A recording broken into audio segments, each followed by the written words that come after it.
Bonjour à tous, je vous retrouve aujourd'hui un petit peu en retard une fois de plus pour mes favoris du mois d'octobre. Tout d'abord je vais faire une petite aparté, vous avez été très nombreuses à me demander le collier rebelle de chez Stella & Dot en argent et c'était pour vous dire qu'il est disponible depuis quelques jours sur le site, donc vous pouvez aller voir, je vous mettrai le lien dans la barre d'infos. Je préfère faire passer le message comme ça parce que je me souviens plus exactement qui m'avait demandé, donc voilà, ça sera plus pratique pour moi pour répondre à cette question. Premier produit que je vais vous présenter, c'est un flop de la marque Kardashian Beauty, donc anciennement Chroma, donc c'est la marque des sœurs Kardashian.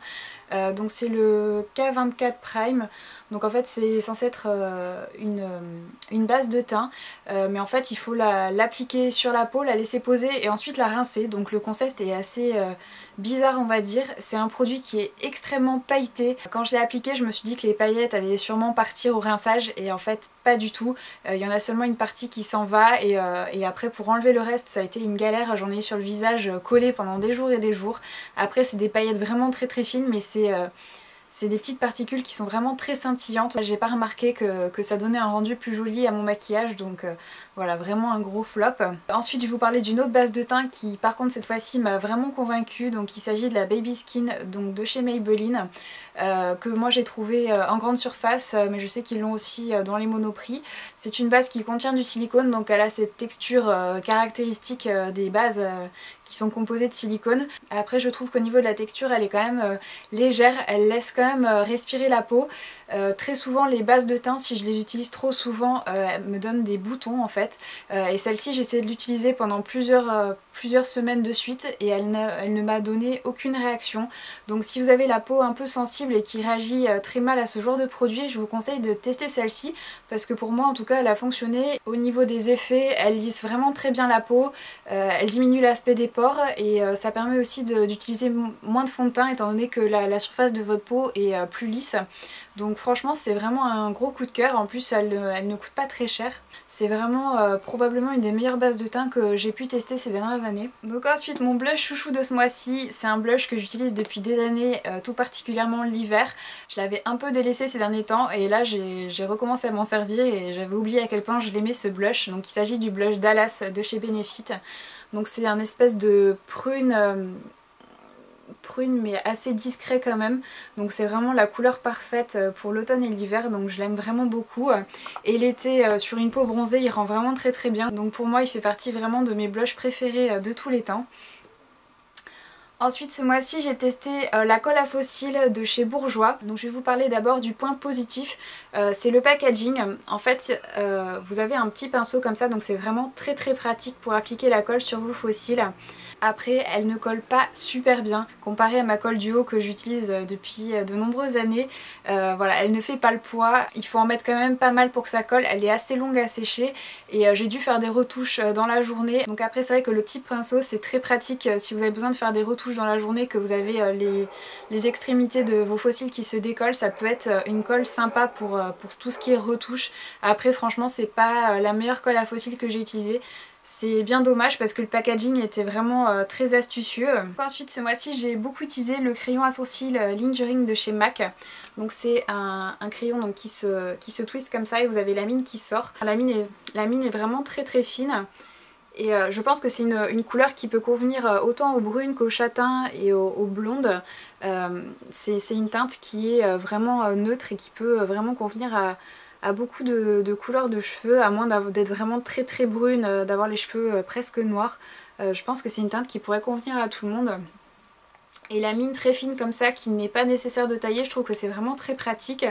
Après voilà, justement au vu de la mine très fine, je pense qu'il ne dure pas très longtemps. Pour le moment je peux pas vous dire parce que ça fait que quelques mois que je l'utilise. Donc voilà, je pourrais pas vous dire avec précision combien de temps vous pouvez l'utiliser, mais c'est vraiment un très bon crayon à sourcils. Donc ensuite on va passer à un de mes plus gros coups de cœur de ce mois-ci, il s'agit des fards à paupières Infinity de chez Kiko.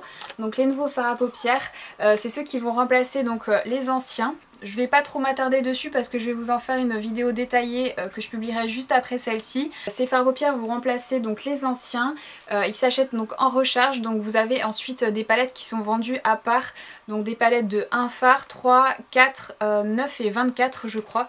Moi j'ai pris la palette de 24. Oui, parce que je suis une folle. Franchement, ces fards sont vraiment d'une qualité irréprochable.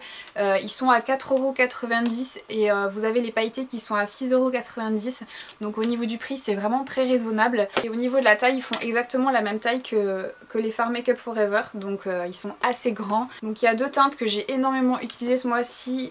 C'est la teinte 202 qui est un genre de beige nacré, et la teinte 243 qui est un prune irisé que j'adore. Il est vraiment superbe. Donc si vous voulez plus d'explications sur ce système et voir les swatchs des autres couleurs que j'ai pris, je vous invite à regarder donc ma prochaine vidéo à ce sujet.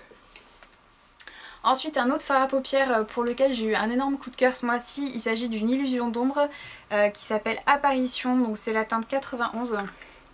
C'est un genre de bleu nuit irisé qui est superbe, qui est comme ceci. Je sais pas si la caméra lui rendra justice, mais pour faire des smokies, il est vraiment magnifique. C'est vraiment une couleur superbe.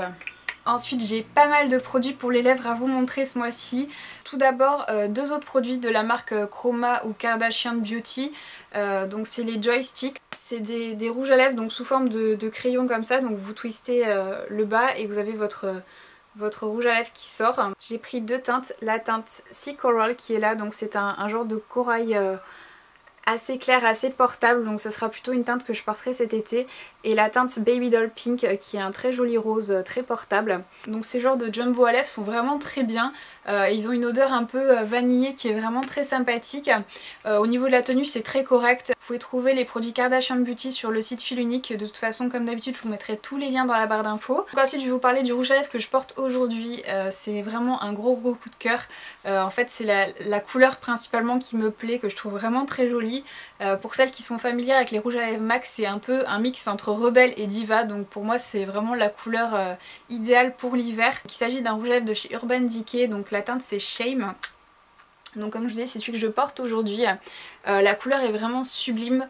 Au niveau de la tenue, c'est pas extraordinaire, il a tendance à se déplacer un peu et à faire des plaques de couleur sur les lèvres. Donc il faut en réappliquer quand même assez souvent, mais la couleur est tellement jolie que je l'adore. J'ai aussi pris d'autres teintes que je porterai peut-être plutôt quand il recommencera à faire beau. Et je porte ce rouge à lèvres avec le crayon Vino de chez MAC, qui est un crayon en fait de la même teinte. Qui voilà, il est vraiment...